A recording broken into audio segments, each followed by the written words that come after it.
One of my favorites. All right, we are recording. Bingo. Nice. Share our screen. Okay, we got that.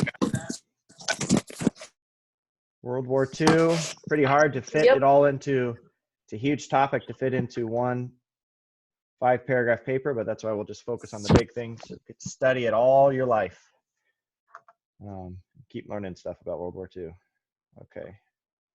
Screen is so bright. Okay. What's our date? 1939. 1939. 1939. Yeah, 1939. The year that what happened? Because some people argue that the war had all sorts of beginnings, but Pearl Harbor. yeah, good. No, not Pearl Harbor. Don't put that in your paper. Germany's invasion of Poland. Yep, Germany invades Poland. We'll get to that part C here in the first paragraph. Real quick before we jump in, anybody have a favorite World War II movie? Dunkirk. Dunkirk or Midway. Midway's really good. Oh, the new one? Okay. Yeah, actually, right when the quarantine started, I watched the new Midway. It was pretty good. I was excited. They stuck close to the history of it. The CGI was okay, but it was a good movie. It was pretty good. Dunkirk's amazing. Dunkirk's incredible. Yeah. Good one. Any others out there? The crazy thing about Dunkirk, there's no blood in Dunkirk. Like, that movie is so suspenseful, you know, and intense, and it's a war movie, but there's like no blood. It's like not gory. I know. I think that's impressive. All right. No Band of Brothers, Saving Private Ryan. I mean, some of them are, maybe the ratings are too much. Oh, Private Ryan, that one. Dunkirk was good. Pretty good. Sam One just said called something Letters on from the Iwo chat. Jima. At whatever point you can watch that, you should see Letters from Iwo Jima. What'd you say, Justin? Sam just said Captain America, the First Avenger, kinda, Yeah, kinda. on the chat. Yeah, as long as you put the kinda there. Okay, so 1939, we're going to talk about the causes, the turning points, and then the consequences. Okay, so let's go into the causes. Remember, what's it say there in bold, though, under the title? Tell a story. Please tell a story. From one within a paragraph and from paragraph to paragraph, tell a story. Don't just list random stuff. Okay, make sure it fits together. In that case, less would be even more. And so we're starting with the causes, how it turned, and then the consequences of it. What's right there at the beginning of the main, the causes of World War II? What big long word? Growing Totalitarianism. A mouthful. It's got the word total, totalitarianism. What is that? What's totalitarianism? A person has total control of the country. Yeah, and I'd say a government has total control of a society. Total control of a society. And it can have a couple different forms. The two forms we looked at specifically is you had, it can be in the form of communism. The other one we had was fascism. But they both had the basic idea, and that is a total control of society. And yeah, it does tend to turn into a dictatorship. Yeah, so when you say someone, you're kind of right. They tend to have a leader, but not all the time. And usually they're supported by the military. The military props up. Oh, we got Haley joining us. All right. Welcome, Haley. And anyway, so we got this. Where did oh, and Nelly, welcome, Nelly. Okay. Where did communism take root? What country? Russia. Yeah, Russia, and it gets turned into what we call the Soviet Union. So communism takes root in the Soviet Union under, particularly during World War II, a guy named Joseph Stalin. We're going to kind of go through where the totalitarianism took root. So you have Joseph Stalin, communism in the Soviet Union. Where did fascism take root? Italy. Italy? And remember the Italian leader?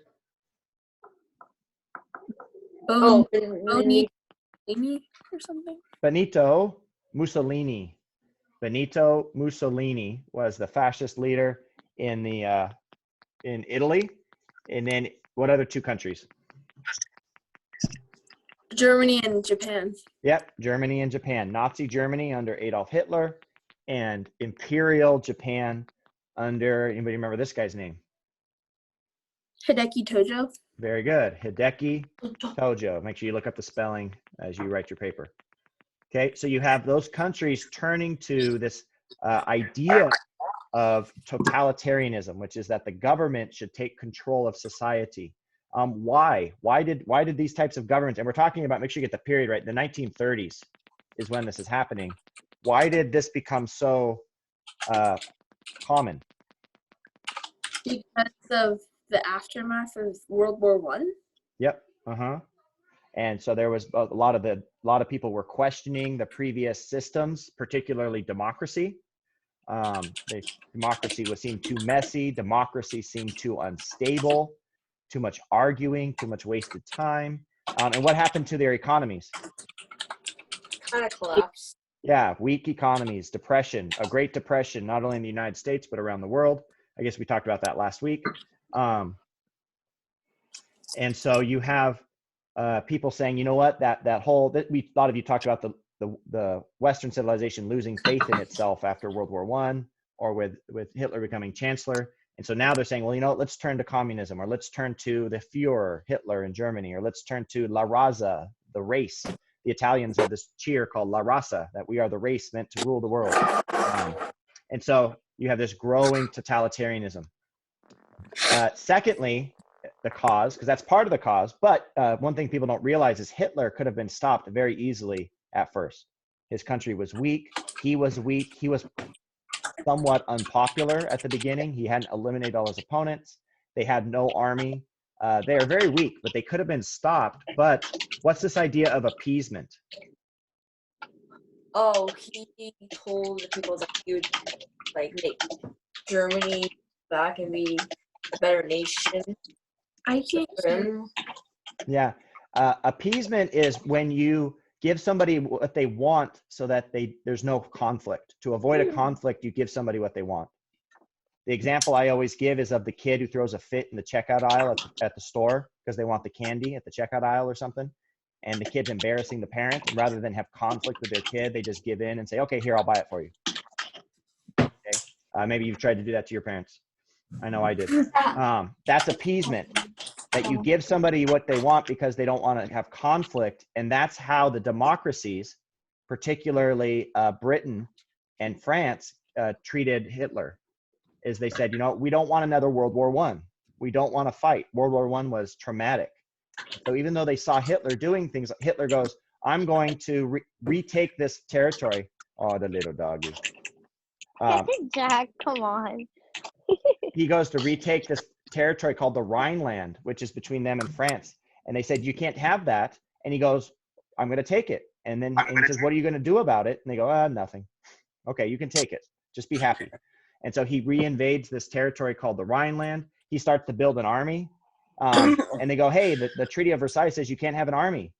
Hitler's response, what are you going to do about it? Well, nothing. You should, shake their finger at him. Bad Hitler, bad Hitler. Okay, so he does it anyway. He then takes over, he annexes a neighboring country called Austria. Have you guys ever seen The Sound of Music? Yeah. That's Austria. And at the end, the Nazis show up of The Sound of Music. And that's this yes, right. Go ahead.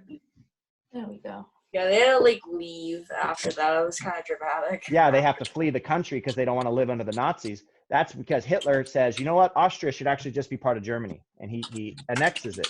And again, the countries just kind of look at him, the democracies, and say, hey, don't do that. And he goes, well, what are you going to do about it? So this is what we mean by appeasement. That when we talk about the causes of World War II, not only do you get these totalitarian regimes, very powerful governments, but you have the people who could stand up against them don't. But they didn't.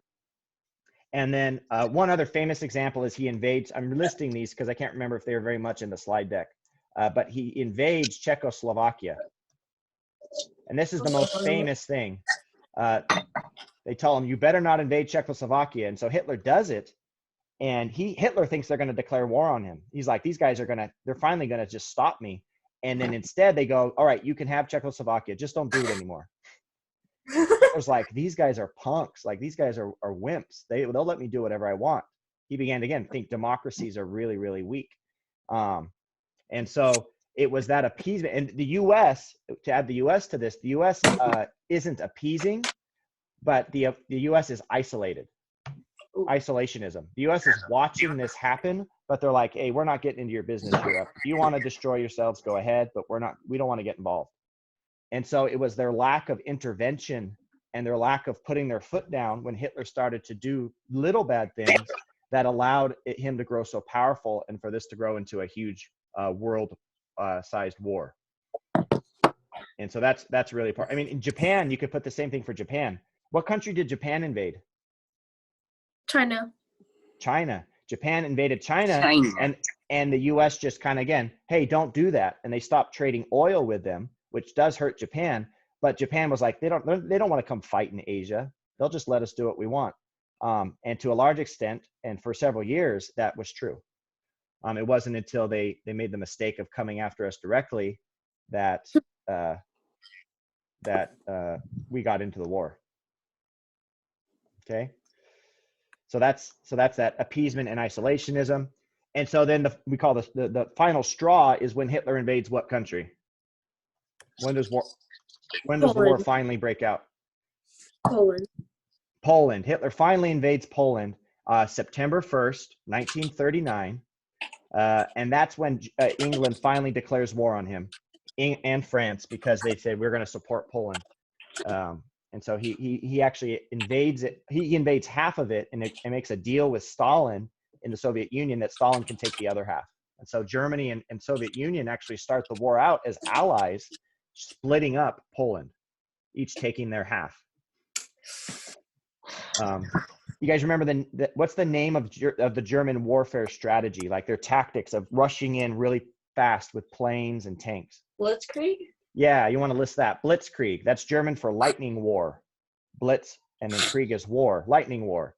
That their idea is we're going to strike fast, and they do not want to get caught in what kind of warfare from World War I? Oh, the trench war. Yeah, they don't want to get stuck at another stalemate. So for them, it's all about fast movement with planes and tanks. Those two pieces of technology that were pioneered at the end of the First World War. So they unleashed Blitzkrieg on Poland. And how long does it take Poland to surrender? I don't know, like 2 weeks. Yeah, about 2 weeks. So Poland falls very, very quickly.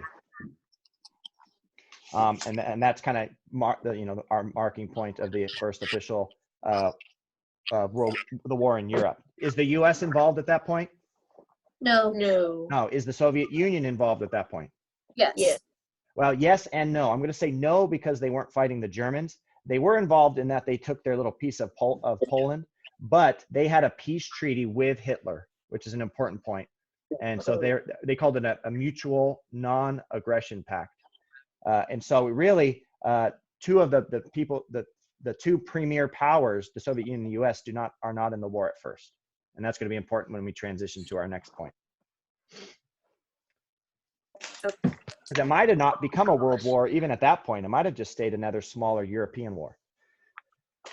And yeah, if you've seen Dunkirk, you realize England's the last European country standing, isolated out there on their little island. Any question on causes? Nope. Okay, so here we go. Turning points. So starts out in major. The war begins with major success for the Germans, because not only they quickly conquer Poland, but then France. You have to remember, France was still believed to be a world power. France had fought in the First World War for 5 years, and the Germans had not been able to get to Paris. Hitler was pretty afraid of France, but when he unleashes Blitzkrieg on France, it falls in a couple weeks. People can't believe how quickly he's able to conquer France. And so the Germans start to feel pretty like invulnerable. They start to feel like they can do anything. And the Japanese, similarly, the Japanese take parts of China, they take parts of Southeast Asia, down in Indonesia. And so the war for the Germans and the Japanese is going really well.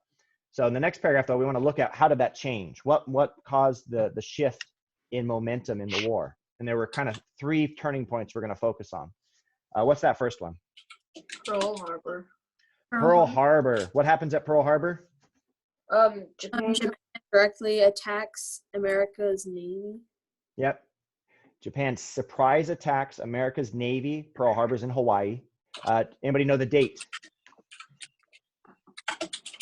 Oh, December 7th, 1941. Okay. A day that shall live in infamy, as our president says. And so they go in and they destroy a huge part of America's Navy. Why did they do that? So that they Because- wouldn't plans with what they're doing in Indonesia and stuff like that. Yeah, they want to punch America in the nose for 2 reasons. One, they want to stop their navy, cripple our navy, so they can then conquer more territory. And they figure the Americans then won't have the ships to stop them. They think the Americans won't fight. They think if we hit them hard enough, then they're going to lose their will to fight. They're not going to want to get involved. That proves to be very wrong. Didn't hit them hard enough. And so this is a turning point, because what happens as a result of Pearl Harbor? The United States declares war on Japan. Yeah, it's a huge turning point, because Japan and Germany might have been able to keep a lot of the territories and successes that they've had if the U.S. had never gotten into the war. It's going to be a game changer. And so not only does U.S. declare war on Japan, which is going to be a big problem for Japan. The Japanese famously said that they were afraid that all the attack on Pearl Harbor did was, awaken a sleeping giant and fill it with terrible resolve. The Japanese commander who masterminded the attack was very depressed after the attack, because he felt like they didn't hit America hard enough, and now all they did was make America really angry and really determined to fight back. The other part of that is kind of a mistake is Hitler declares war on America. Because he's an ally of Japan, when we declare war on Japan, we weren't necessarily going to go fight Hitler, but Hitler declares war on us. And so now America is fighting in both theaters. And that's going to be a game changer because the America has something really important. Anybody know what it is? Nuclear warfare? No, that's not. Not yet. We have a tremendous economy. America is a game changer because we become the arsenal of democracy. By the end of the war, the United States is producing more war material than every other country in the war combined. Okay, the United States is producing more planes, tanks, soldiers, supplies than all of the other enemies combined. It was amazing what the American economy was able to do, and so the bombing of Pearl Harbor was a Japanese victory, but it was a huge turning point against them and Germany because now the U.S. is in the war. So you want to put that as our first turning point. The second turning point you see is Hitler invades the Soviet Union. Does anybody remember why he did that or why that's a big deal? Well, they were allies. That's why they were allies. Stalin thought Hitler was going to leave him alone because if you look at Germany on a map, to the east is Russia, to the west is France. One of the things Germany did not want to do was fight a war on both sides. That's one reason they made peace with Stalin. So Germany goes to war against France and England, and they start bombing England, and they try to wipe out the British army. That's what Dunkirk is partly about. If you guys should see Darkest Hour, that's a really good one about the bombing of London. Or if you've seen the beginning of The Lion, the Witch, and the Wardrobe, that's the Blitz. That's the Germans bombing London. Mm-hmm. That's why the kids have to go live in the countryside. But Hitler's trying to break Britain, but he can't. You guys read that speech by Winston Churchill. And he says, we're going to fight them on the beaches. We're going to fight them on the streets. We're going to fight them in the air. We're going to fight them on the land. We're going to fight them to the last man. And England is able to resist the German invasion. I did a sermon on Winston Churchill where he famously said, he gave a speech, and his speech to the British people was called, "You can take one of them with you." And he was basically telling all the British people that if the Germans come, at least make sure when you die, you take one of them with you. He said it'd be he said if our country's going to go down, it should go down with us lying on the ground, choking on our own blood because we fought to the very end. Winston Churchill was pretty awesome. And the reason you would mention him at this point is because Abby's got the thumbs up. I don't know if that's for Churchill, What? but she's hitting buttons. The reason Churchill matters and the fact that Germany doesn't conquer England is because Hitler gets so frustrated. He's like, well, I guess I'll go attack the Soviet Union. And so he actually betrays Stalin and invades the Soviet Union so that he can get the resources that he wasn't going to be able to get by defeating Britain. Then the cold stopped him. Go ahead, what? Cold weather kind of stopped him. Well, right. And so that ends up being, if you can chalk up probably the #1 mistake that Hitler made, it was to turn on the Soviet Union, betraying the Soviet Union. Because most of the fighting, I think it's something like 7 out of 10 Germans are going to die fighting the Soviet Union, not the Americans, not the British. I think it's something like 60 or 70% of German soldiers who are casualties are fighting the Soviet Union. Oh. And if the Soviet Union had never gotten into the war, the job of the Americans and the British would have been so much more difficult. America, we're going to lose about 500,000 people, little under 500,000. The Soviet Union is going to lose 27 million people. Wow. It doesn't even compare. So if anyone ever asks you, where does most of the fighting in Europe take place? It's in the Soviet Union. And so if Hitler hadn't backstabbed Stalin, he would have had so much more resource to fight off the Allies that he's not going to have in the end. So that's an important, very important turning point to make and to note. And then what's the last one? What's D-Day? That's doesn't the U.S. come and try to take France over again? Yeah, that's when finally, after years of German occupation, actually it's June 6th, that's when the Allies finally reinvade Europe. Hitler's in total control of Europe. Again, the only survivor is England, and they're an island. Hitler's marching on the Soviet Union. And so D-Day is a turning point because that's kind of marks the beginning of the end for Nazi Germany, because that's when the Allies invade France. They invade the beaches of Normandy. That's the beginning scene of Saving Private Ryan, if you've ever seen it. And that's when the Allies finally begin to push back. They liberate Paris, they liberate France, and then they push in. And they from the west and the Russians from the east both invade Germany and kind of meet in the middle, right around Berlin. And so D-Day, the Allied invasion, it wasn't just the Americans, it's the Americans with the British and the Canadians that they invade. They invade Canadians, yeah. Mm-hmm.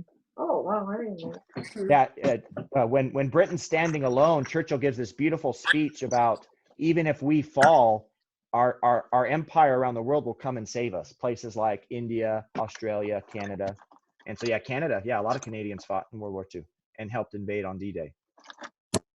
It was about 250,000 troops on the invasion. So it was the largest invasion in the world up to that time by sea. And they are able to get a beachhold. And again, they slowly, over the next several months, throughout the rest of 1944 and early 1945, begin to invade Germany. The war ends actually it's like May 1st, 1945. So less than a year after D-Day, the war in Europe is over. And so that's considered a turning point because, again, it kind of marks the final decline of Nazi Germany and their power throughout Europe. Okay, so 3 key turning points: the addition of the United States into the war, the initiation of the Soviet Union into the war, and then when they finally are able to breach, they called it Fortress Europe because Hitler had it all fortified, the entire continent. And D-Day was the day they cracked that and began to march towards Berlin. And of course, with the Russians coming from the east. And did you say that was because of the invasion of Normandy? Yeah, the D-Day is the invasion of Normandy. That's kind of like, again, if you look at Europe, Hitler's got the whole continent. And D-Day is when they finally invade across the English Channel from England to France, and they gain the first beachhead. And then they slowly push into France and then turn east and go into Germany. It doesn't happen right away, but the D-Day kind of marks the beginning of that. Any other questions? Good question. Oh, actually, let me just confirm it. I have it in my notes. 80%. So it's higher than I dared to think. 80% of German casualties were fighting the Russians. Oh, Lord. Well, here's another way to look at it. D-Day was an incredible, it was this massive undertaking. We in the United States are very proud of invading France. When we invaded on D-Day, we fought 23 divisions. Divisions were several tens of thousands of troops. There were 23 German divisions in France. Guess how many were fighting against the Soviet Union at the same time? Like 100, 150. Oh, wow. So you had 30 out of 180 divisions fighting against the Americans and the British. The Soviet Union were fighting 150 out of 180 divisions. So a lot of times we don't realize the role that the Soviet Union and and again, they lost 27 million people. It's incredible. So, all right, we'll go to consequences unless there's a question. So consequences of World War II. The first thing is that it was, like no war before it, a war that killed, actually what you can note is it's the first war that kills more civilians than soldiers. In terms of large conflict, where there were more non-combatants, more non-soldiers killed in World War II than any other war. The death toll for the war worldwide, 72 million. Oh my gosh. World War I, again, shocked the world, threw us into depression. People couldn't believe it. It was the war to end on all wars. It was somewhere in around 20 million people. World War II just says, that was just a warm-up. That was an appetizer. So 72 million dead compared to about 23 million in World War I. Europe is completely shattered. You have, hey, nice echo. The Japanese, the reason more civilians died than soldiers is for a couple reasons. One, you have the fact that the Japanese absolutely slaughtered Chinese people during their invasion of China. That's a whole nother thing you can study someday. They absolutely brutalized the Chinese there. The Germans, what group did they go after? The Jews. The Jews. You have the Holocaust, where they not only are they fighting these wars, but they are systematically murdering Jews. 6 million Jews are killed, and about 10 million just in general are killed. Civilians are killed by the Germans systematically. When did the Holocaust happen, like in timeline with World War II? Was it before, during? So it's during. So that's that's important to note. During. So Germany, part of its plan of becoming a great nation is purging itself of these lesser races and purging themselves of these minorities within. And so what they would do is they were killing Christians, they were killing Catholics, they were killing disabled people, they were killing homosexuals, and they were killing particularly Jews. And so they were kind of all these segments of their society they didn't want. And whenever they would take a new territory like France or Bulgaria or something, they would round up those people and they would do what they called the final solution and start wiping them out. So you got soldiers fighting on the front, but you have millions of innocent people being eliminated through these horrible processes by these totalitarian governments. So And like the Holocaust wasn't just in Germany, it was all over Europe, like every country, or like people who died in it were from every country in Europe. Wow. Okay. Like Anne Frank was in the Netherlands, and they captured her city, and they hid her for a little while, and then they found her and they sent her to a German concentration camp where she was killed. They took people from the killing places, the concentration camps were in Germany and Poland, and a couple other places. So they would send them to these killing facilities, but they pulled people from everywhere during the war. And so it's during the war, and it's only once they liberate and defeat Germany that Russian and American troops start to come across these camps, and they can't believe what they find. They can't believe what the Germans were doing. And the Japanese were doing something very similar in China. And the Soviet Union, Stalin, in order to resist and fight, what he did is when Germany was invading Russia, he basically told people, you will fight to your death. You will not retreat. And so millions of Russians died because they had no option of retreat. And so all of this to say, one of the main consequences of this war, this was a war in which, again, more innocent people came under the power of these totalitarian governments and were wiped out than even the soldiers fighting the war. The soldiers, if they were fighting for anything, were really fighting to save innocent people from these massacres, which is not something we necessarily realize. We think, okay, they're just governments fighting. No, it's the democracies trying to destroy these totalitarian governments that have no regard for innocent life. The other big consequence is the rise of communism, because what two countries are left standing after the war? Russia and the U.S. Yes, the Soviet Union, the two that weren't initially involved. The Soviet Union and the United States become the world's superpowers. Europe is shattered, and so you basically have two superpowers. And so the other superpower, Soviet Union, is communist, and so that becomes one of the major threats after the war. Is that we just fought World War II for about 4 years to get rid of Hitler. We're going to be fighting in a way the Soviet Union for the next 30 to 40 years, and communism. So that's the Cold War? That's the Cold War. We'll be talking about that next week.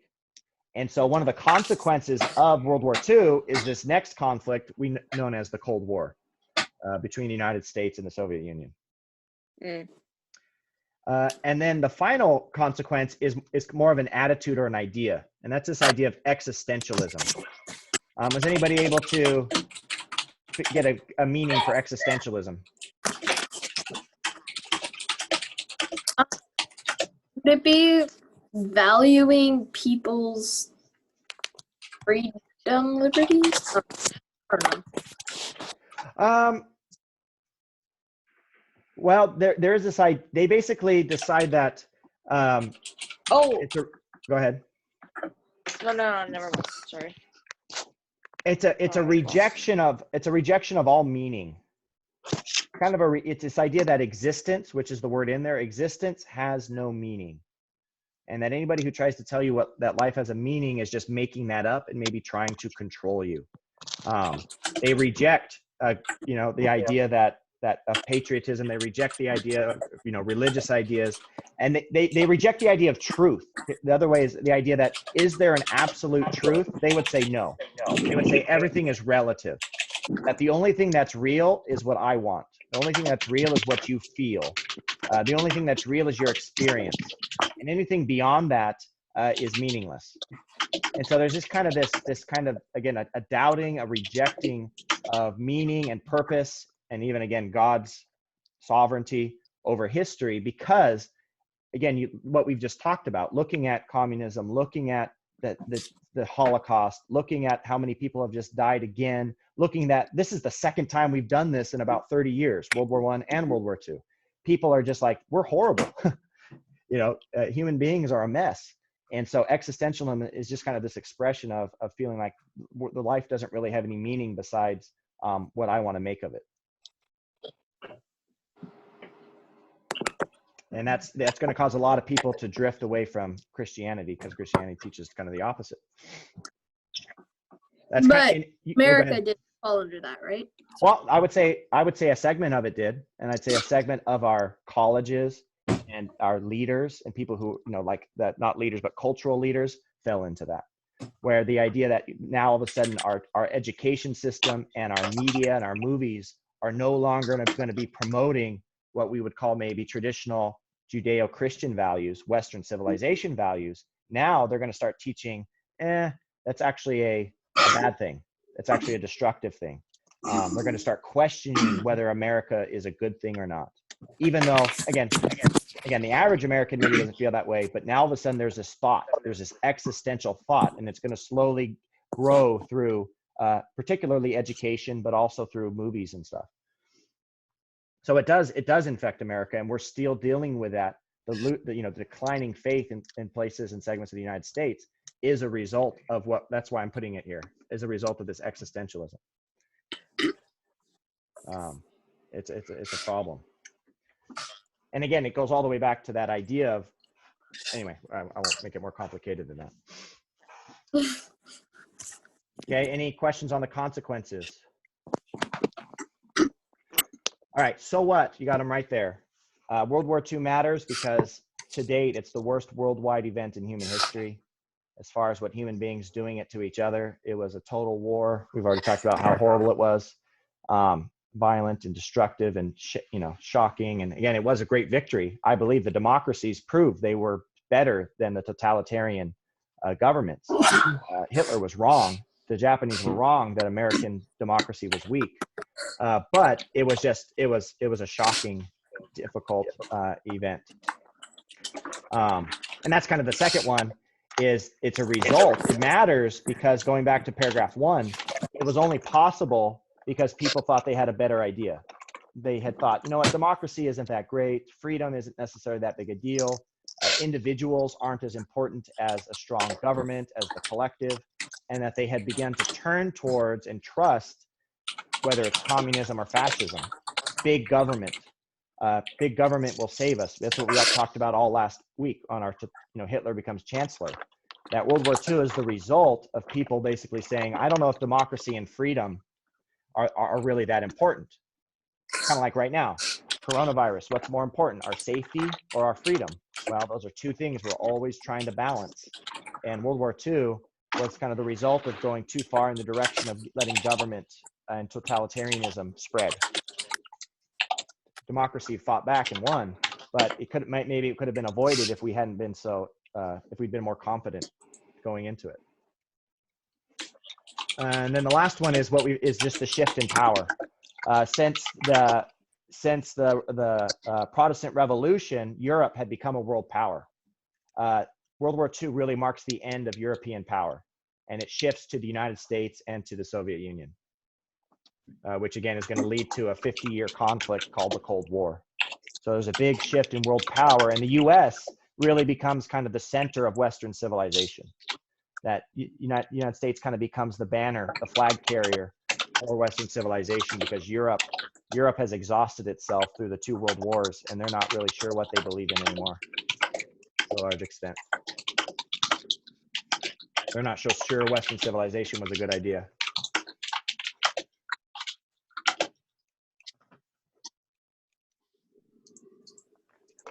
Okay. Any preguntas or questions, comments? Pregunta. Nope. Nelly, how you doing?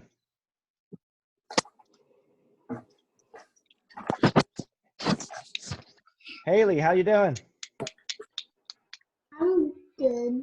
Hey, all right. Got Haley to chime in. Good to hear you. Jack, how are you getting your sports fix? So far so good. How though? How are you getting it? Well, I mean, I have a basketball hoop, so that's like pretty keeping me active and stuff. I've been going on runs every day, so You're I've been going on trying to- runs? Yeah. Oh, wow. Yeah, you guys are all going to be taller when I finally see you again. I bet. Sweet. I've been watching that the Chicago Bulls documentary. I don't know if you've seen that, about Jordan, Michael Jordan, but that's pretty good. Dennis Rodman, Scottie Pippen. All righty. Well, unless there's any comments, I won't keep you guys any longer. Appreciate you coming in. Sam, Bye. someday, Sam, we'll hear from you. Thank you. Oh, you're very welcome. You guys have a great day. Happy Friday. Enjoy your weekend. Thank you. Yep. Let me know if you need help with anything. I'm happy to help. All right. Next week will be the Cold War. All right. Bye. All right. See you guys. Bye. Take care, Elijah. Bye, Haley. Bye. Bye. Thank you. Mhm.